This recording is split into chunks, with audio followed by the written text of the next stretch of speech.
Thank you. So what I'll do is I'll just run through my slides, though it's a large presentation all about recent advances in pseudophakic CME, but I will not be going into all the details. Let me just cover quickly on only the recent advances.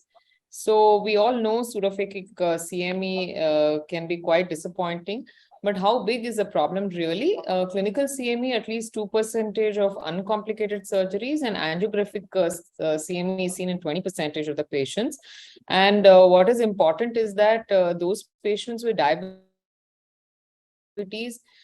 since we see a large, percentage of them in our population, there it is even higher, especially when there is a pre-existing diabetic retinopathy. So this is basically the overview of my talk, but I'm going to go straight away to the treatment itself here. So we have topical, oral, we have injectables, lasers, and surgery.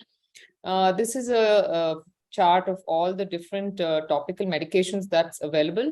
But one of the new ones that there is interferon, and how it actually acts is that it's a different sort of a mechanism of action as against the regular NSAIDs that we have. And this is a study that was conducted at our institute, and we use it predominantly in patients who had complications intraoperatively, and mean duration of complete resolution was 5 weeks in these patients. And we've even published this study. We did find it to be an effective medication for resolution of the CME, especially in this subset of patient. So these are our different publications from our institute. All of them did show that topical interferon for recurrent edema was quite effective. Now, going on to oral carbonic anhydrase inhibitors, well, there have been previous studies on this. This is a good study here. This is a review article on the current management options. This was published in 2021. And steroids, of course, is what we as retina surgeons use. The patient compliance is also better, and especially when you use an implant, it lasts for at least 3 months, and it's very good. But the only risk factor here remains the raised IOP. You have, of course, periocular steroids and both intravitreal injections of an X implant or an IVT. Now, anti-VEGF, yes, we do require second injections, and more than 25% of them would require it. But here there is a lesser risk of IOP rise. So we also have subthreshold micropulse laser. This is no damage compared to the conventional laser treatments, and we used subliminal laser photostimulation. We use a 577 nanometer here with 7x7 grids. Here again, the studies have demonstrated complete resolution of the retinal edema with improvement in BCVA. As far as surgical methods go, it's either to lyse the vitreous adhesions or to release the VMT, or sometimes even to remove the retained lens particle to reduce the inflammatory process. So these are the different surgical modalities. Now, we've done a pilot studies on biomarkers. This is what I wanted to show you, how a patient with edema in both eyes, but with injection, only one eye resolves and not the other.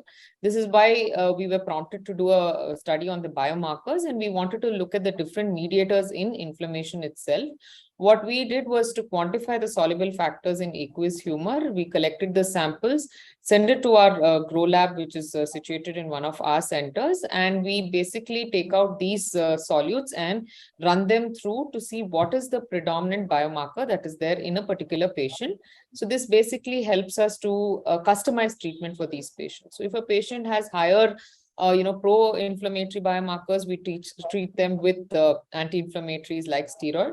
So cytokines such as ICAM1, VCAM1, IL-6, 8, MCP1 were increased in patients in the persistent macular edema group. And this sheds basically light on the non-VEGF mediated pathways. So we're also now coming up with something called as a biomarker kit, wherein at the point of care itself, in your OPD itself, using tears or plasma, we can actually find out what is the biomarker in that particular patient. So we've seen this already in patients with diabetic retinopathy, where we've compared the different biomarkers. This is one case that I'd like to show you, a 76-year-old gentleman with a lasered PDR and CME in the right eye. You can see with anti-VEGF, there was incomplete resolution, persistent CME. And we ran the biomarkers. We saw that the inflammatory biomarkers was more than the VEGF, and an IVTA was given, and there is complete resolution of the edema in this patient who did not respond to VEGF. So to conclude, pseudophakic CME is more common than previously appreciated, rather underreported.